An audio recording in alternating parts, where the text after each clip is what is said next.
माननीय मुख्यमंत्री जो कहते हैं हम आदिवासियों के नेता हैं, आदिवासियों के मुख्यमंत्री हैं, हम उनसे उनसे कहना चाहेंगे, आदिवासी केवल आप ही नहीं है, सीता सोरेन जी भी आदिवासी हैं, उन्होंने अपने पति को खोया है, तो काहे मतलब कल्पना सोरेन को सीएम बनाने के चक्कर में है। सीता सोरेन जी को सीएम बनाते ना, सरफराज चेता को बेचारा को उनको अपनी सीट को त्यागना पड़ता। तो कहीं ना कहीं वो अपने परिवार की राजनीति कर रहे हैं उम्मीदवार गांधी विधानसभा में, गांडे विधानसभा से। और ये जो लोग टेग लगाते थे जातीय जातीय, आपको जानकारी होना चाहिए गांडे एक ऐसा विधानसभा है जहां मेरे स्वजातीय कुर्मी वोटर एक भी नहीं है। बहुत सी सभाओं में आपने उम्मीदवारी की घोषणा किए थे, पर आज फिर एक जनसभा में आपने अभी घोषणा की है, तो क्या ये फाइनल मान लिया जाए कि आपकी जो उम्मीदवारी है वो लोकसभा से ही तय हो? क्योंकि झुमरा पहाड़ है, तो आप संकेत को समझ सकते हैं कि टाइगर को अगर दहाड़ लगानी हो तो उसके लिए उसके अनुकूल, उसके ठीक सामंजस्य का इलाका होना चाहिए, क्षेत्र होना चाहिए। और मुझे लगता है झुमरा और पारासनाथ से बेहतर विकल्प टाइगर के लिए और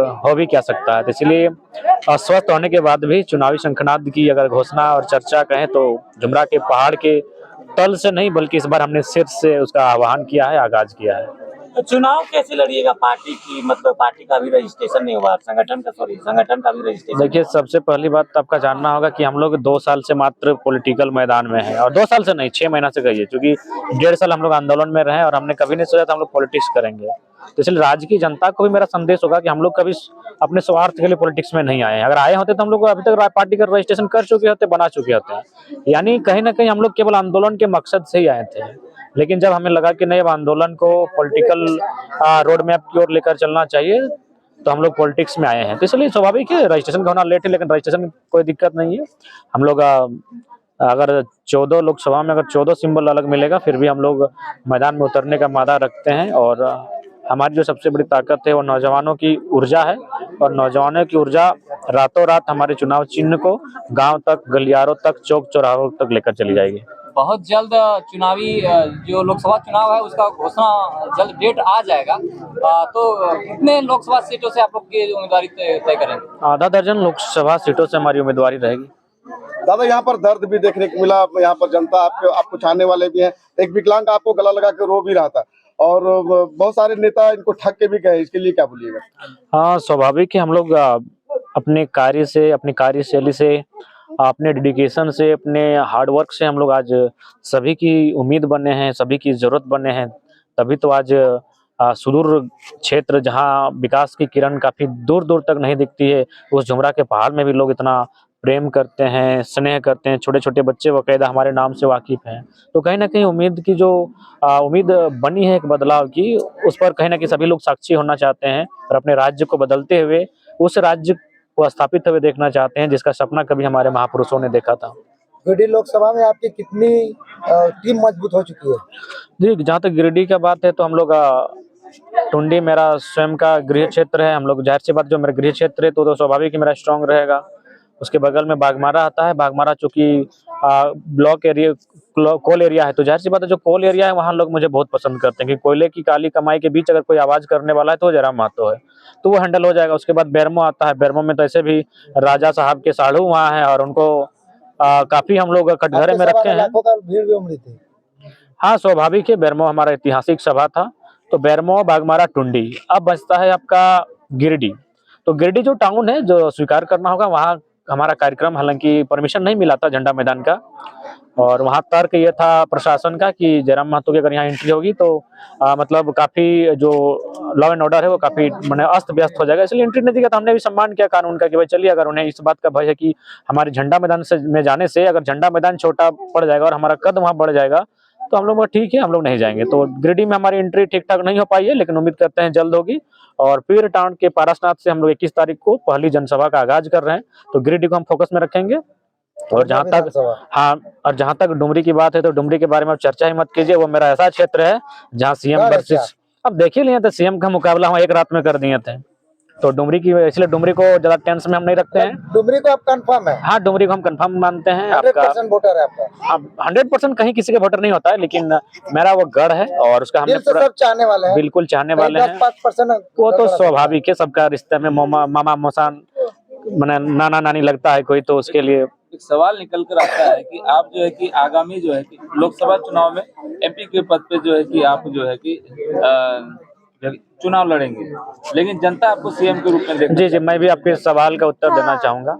देखिए, मैं जनता क्या बेटा हूं, मैं जनता का मजदूर असहायों का नेता हूं, इसीलिए मैं उनका जहां से समस्या होती है मैं उसको नेतृत्व करना चाहता हूं, चाहे वो राज्य में हो या केंद्र में। स्वाभाविक है, जनता ने हमें विधानसभा के लिए फोकस किया है, लेकिन आपको जानना होगा हम लोग अगर लोकसभा में, अगर मेरी उम्मीदवारी नहीं होती, और मैंने भी नहीं सोचा था कि हम लोकसभा में आएंगे, हमने सोचा था कि हम अपने आप को राज्य के लिए बचा कर रखें, लेकिन हमारे संगठन का कहना है कि कहीं ना कहीं हम केंद्र बिंदु हैं, इस संगठन का हम धुरी हैं, और अगर सेनापति ही नहीं उतरेगा मैदान में तो सेना कहीं ना कहीं तितर बितर हो जाएगी और हमारी सेना को ऊर्जा नहीं मिलेगी। मैं भी मानता हूँ मेरी लोकसभा लड़ने की इच्छा नहीं थी, लेकिन ये हमारा संगठन का निर्णय है, हमारी तमाम जो सेना है जेबीकेएस का, उनका निर्णय है कि सेनापति को मैदान में रहना होगा। अगर आप मैदान में रहेंगे तभी सामने जो बड़ी बड़ी पार्टियां हैं उनसे हम टक्कर देंगे, तो उनके हौसले के लिए मैं इस मैदान पर हूँ। पारसनाथ आपका जन्म हुई है, वही कर्म हुई, आप हमेशा झुमरा पहाड़ कहते हैं, हर भाषणों में बोलते थे। झुमरा पहाड़ गोमिया विधानसभा में कितनी आपकी काम हो सकी, कितने आपके इधर से बूथ देखिए, ये तो आप बेहतर बताएंगे पत्रकार महोदय, क्योंकि आपका घर इसी विधानसभा अंतर्गत पेटरवार क्षेत्र से आता है,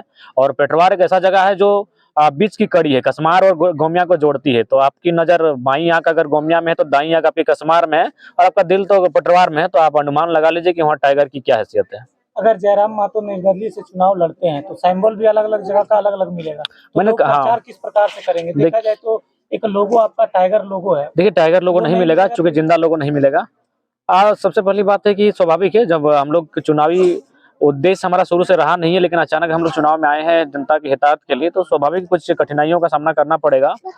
लेकिन हमें उम्मीद है, अपने युवाओं पर उम्मीद है, काम से ही वोट मिलेगा। हाँ, नाम और काम से वोट मिलेगा, और मुझे लगता है कि इसमें बड़ी बड़ी पार्टियां और बड़े बड़े सिंबल कहीं ना कहीं फीके पड़ जाएंगे। अभी डर नहीं लग रहा है? कोई भी पार्टियां देख रहे हैं, केंद्रीय लेवल या क्षेत्रीय पार्टियां आपके लेकर पहले बहुत चर्चे में, हमेशा अपने सभाओं में, भाषणों में, मीडिया पार्टियों में देते थे, लेकिन अभी सब मौन है आपके लेकर। देखिए, आप मौन होने का कारण भी यही है कि वो जानते हैं कि अब हम लोग का जन सैलाब, हमारा जन समर्थक बढ़ा है, तो हमारी जितनी आलोचना करेंगे उतना हम मजबूत होंगे और उनका कद उतना कम होगा।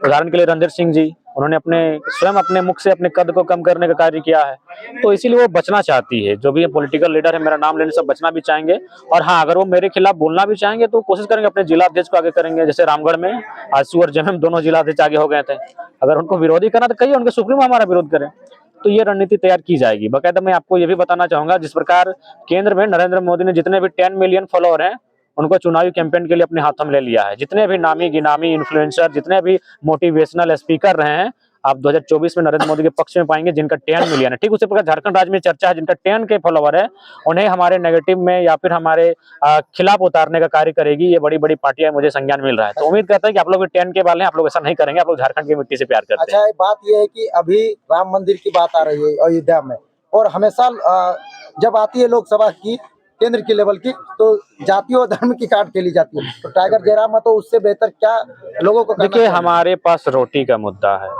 मैं लोगों से यही कहूंगा कि आज जो भी आप समस्याएं देख रहे हैं, आज अगर आपको समस्या होती है कहाँ, बाघमारा में समस्या क्यों होती है, कोयला को लेकर समस्या कहाँ होती है, चंद्रपुरा में समस्या होती है, डीवीसी को लेकर। तो अगर आप अपनी समस्याओं का समाधान चाहते हैं तो उसके लिए आपको अपना बेहतर एमपी चुनना होगा। वही बात मैंने अपने भाषण में तमाम माताओं बहनों से, अपने भाइयों से कहा कि अगर हम अपनी पूरी जवानी को निछावर करते हैं किस लिए, संपत्ति अर्जित करने के लिए। हमारी सबसे बड़ी संपत्ति, हमारी अचल संपत्ति जमीन का टुकड़ा होता है, लेकिन जब वो टाटा अधिग्रहण करता है, सीसीएल अधिग्रहण करता है, तमाम डैम फैक्ट्रियां अधिग्रहण करती है, तब कोई नेता बोल नहीं पाता है। तो इसलिए बेहतर होगा हम लोग किसी मैंने इंडिया पाकिस्तान और धार्मिक भावनाओं से उठकर रोटी के आधार पर, अपनी अस्तित्व के आधार पर वोट करें। ऐसे नेतृत्व को चुने जो हमारे अस्तित्व की लड़ाई में हमारा साथ दे सके। झुमरा की बात करते हैं कि झुमरा में किन किन समस्याओं से देखिए, जहाँ यहाँ फिलहाल जो समस्या सामने देख रहे हैं कि टाटा क्षेत्र होने के कारण, तो इन समस्याओं के साथ हम लोग इस क्षेत्र में मुद्दा बनाकर अपने चुनावी कैंपेन में आगाज करेंगे। एक तरफ लोकसभा चुनाव की लगातार बिगुल फूकी जा रही है, सारी राजनीतिक पार्टियां अपने पूरी ताकतें झोंकती है, वहीं दूसरी अगर बात करें गांडे उपचुनाव की, तो वहां पे भी बहुत नजदीक सामने है। तो गांडे उपचुनाव को किस रूप में आप देखते हैं? हाँ, गांडे उपचुनाव को हम लोग चुनौतीपूर्ण रूप में देख रहे हैं, और कहीं ना कहीं गांडे उपचुनाव माननीय मुख्यमंत्री का एक मास्टर का स्ट्रोक है, वो उसी सीट पर क्यों गए हैं, उसके कई तर्क हैं, कई कारण हैं। वो तो खैर वो रणनीतियां हम लोग भी भली भांति समझते हैं, लेकिन मेरा मानना है कि कहीं ना कहीं माननीय मुख्यमंत्री जो कहते हैं हम आदिवासियों के नेता हैं, आदिवासियों के मुख्यमंत्री हैं, हम उनसे कहना चाहेंगे आदिवासी केवल आप ही नहीं है, सीता सोरेन जी भी आदिवासी हैं, उन्होंने अपने पति को खोया है, तो काहे मतलब कल्पना सोरेन को सीएम बनाने के चक्कर में है, सीता सोरेन जी को सीएम बनाते ना, सरफराज चेता को बेचारा को उनको अपनी सीट को त्यागना पड़ता। तो कहीं ना कहीं वो अपने परिवार की राजनीति कर रहे हैं। आप भी जानते हैं जितना भी उनका सारा पद है, और अब परिवार नहीं, अब वो हेमंत सोरेन गुरु जी के परिवार पर विश्वास नहीं कर रहे हैं। इस बात को जनता को भी जानना चाहिए कि गुरु जी के परिवार में बसंत सोरेन भी आते हैं, गुरु जी के परिवार में सीता सोरेन भी आती है, वो दोनों वर्तमान में विधायक है। अगर मुख्यमंत्री संकट में है तो उन दोनों को भी मुख्यमंत्री के रूप में प्रोजेक्ट करते हैं। कल्पना सोरेन क्यों? इसका मतलब है हेमंत सोरेन अब कुल मिलाकर Hemant Soren and Kalpana Soren and company पर फोकस कर रहे हैं। वो गुरु जी को भी कोई जानता है कि गुरु जी अब काफी उम्र के इस पड़ाव में है जो नियति का सत्य है, इसलिए अब वो गुरु जी के परिवार पर विश्वास नहीं करते हैं, हेमंत सोरेन अपने परिवार पर विश्वास करते हैं। इसीलिए शायद कल्पना मैडम चुनाव में दिखेंगे। वो जनरल सीट है, और आपकी जानकारी के लिए वो मैडम उड़ीसा की है और आरक्षित सीट से चुनाव नहीं लड़ सकती। तो आप लोग कैंडिडेट दे रहे हैं कि नहीं कैंडिडेट? हाँ, हमारा कैंडिडेट होगा और हम लोग निश्चय ही कैंडिडेट की घोषणा उस समय करेंगे जब विपक्ष वहां घोषणा कर देगी, यानी जब बादशाह अपने घोषणा करेगी तब हम लोग अपना टर्म कार्ड ट्रुप का खोलेंगे पहली उम्मीदवार गांधी विधानसभा में, गांडे विधानसभा से। और ये जो लोग टैग लगाते थे जातीय जातीय, आपको जानकारी होना चाहिए गांडे एक ऐसा विधानसभा है जहां मेरे स्वजातीय कुर्मी वोटर एक भी नहीं है शायद। चलिए बहुत बहुत धन्यवाद। धन्यवाद।